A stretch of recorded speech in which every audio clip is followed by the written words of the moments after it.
Effluism value arguments. I've been tackling the argument of an objective net sum in the universe because of suffering.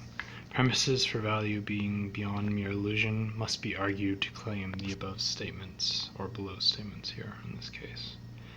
1. Value is invisible until you sample it, Xerox it, experience it by your own brain. Cannot be observed otherwise, microscope looking in on consciousness. 2. Value is a real event, something, not nothing, synthesized by the brain.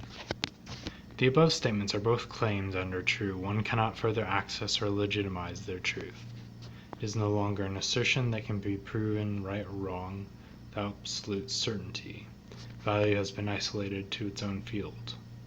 So I think if you want to say value is a real event, it can be examined further and think it must be observable beyond direct experience as a thing like all other things in the universe. This is an assertion for the sake of argument that there is a net sum in the cosmos because of suffering. There is no necessary reason to believe it on a technical level. I can understand badness through intuition alone. If you want to claim the argument above, however, prove it. Else it has become its own elusive god, beyond time and space. You can say it all you want, but that's all you'd be doing. Another thing, since consciousness is produced by a material brain, why would it not likewise be manifested materially? I think the argument would be then that we simply have not discovered enough yet. How can a material brain create something completely different and foreign to known existence? Feeling is feeling. That's all you truly know. No thing is no thing. Existence is undefined. You can understand suffering as bad on a purely intuitive sense, because that's all we truly know. But I do not have to accept there is a net sum, is its own thing beyond mere illusion, in the universe, because of it until proven otherwise. Yeah. So, there you go. And I've written something today that I'm going to read in paper, so I don't know, sure, make myself a little bit bigger here. So, I'm going to read some other stuff here. Why is pain not just painful? Why is the word bad also tacked onto it? Am I supposed to experience a value molecule when experiencing pain? No. They're inseparable, apparently. But why assert that? It's because the asserter has an agenda. To recognize badness is to recognize guilt, which causes one to be motivated to end it. It is possible for one not to react to pain through great training and work. So badness cannot be defined by our own avoidance of pain or disliking of it. It is merely an assertion. Pain is an illusion until proven otherwise. Feels real? A feeling is a feeling is all we truly know. Sorry. Suffering is suffering. Why is that not just a valid claim? Why is that not the valid claim? Why is badness necessarily tacked on? Why is it needed? Let your intuition be the judge of your own agenda. That is all the brain does. How do I make the subject motivated? Pain, but even more so, fear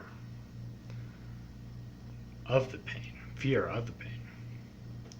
So essentially, pain of the pain, because fear is like, it's just another kind of pain.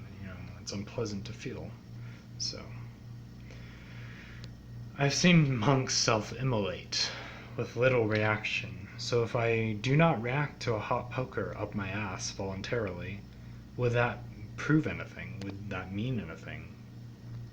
If I didn't react to a hot poker being shoved up my ass voluntarily. So if I voluntarily did not move by my own beliefs and desires, you can claim I lack focus or I lack control if I do react. So has that really proven anything, even if I do react? Is that just my lack of focus and training?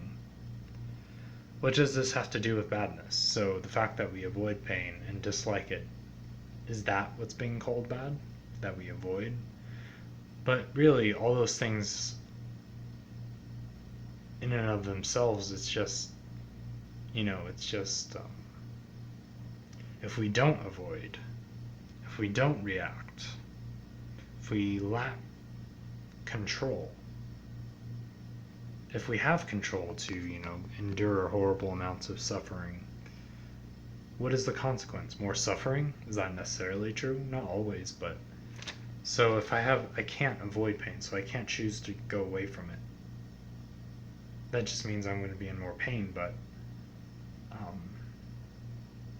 I mean, it depends on the circumstance, but obviously the result is more pain if you can't,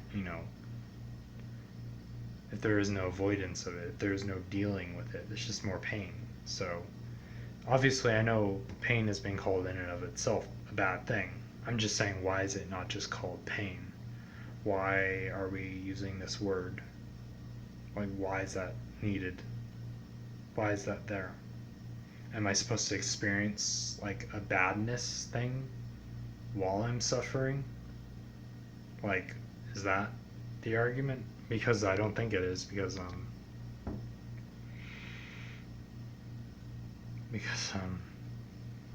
obviously there's supposed to be it's a thing in and of itself, so that's kind of like it's been isolated into its own quadrant and it can't be accessed further. Because you can just say, oh, he didn't suffer hard enough, he didn't, he really wanted to react, so what does that prove? I want to react because we've been programmed to react. Our brain, we've been trained to react to pain, so we react. Or at least I think so. So even if that's not true, even if we just react because pain is painful, that's what that is. So what is this other thing? Why is that tacked on there? I don't understand that. Because it's just kind of like, it's like it's elusive, like beyond time and space. Kind of like a god. I'm just saying.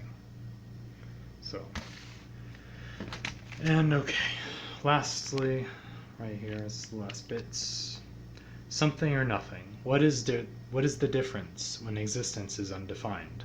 A feeling is a feeling. No thing is no thing. This is all we truly know, and perhaps can truly know. Perhaps.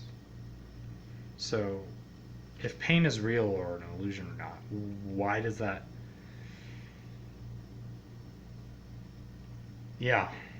So, okay, you can say it matters. So, matters. It's just, yeah, there you go. You can say it matters. I guess I'm more confused with why certain words are being used. Like, why isn't pain just painful? I mean, it's an agenda word, right? If you say pain is bad, because then you have to, if you if you agree, then it's like you're gonna feel guilty, right? So, but why is my agreement mean anything? Why does that mean anything? Right? Why? What is the distinction? Like, if feeling is a feeling, why do we need anything else? Why does something need to be something? Why does nothing? Why is it such a big deal? Why isn't a feeling just all we need? Just to trust our own intuition and judgment. That's all. That's all I'm asking. Okay. The end.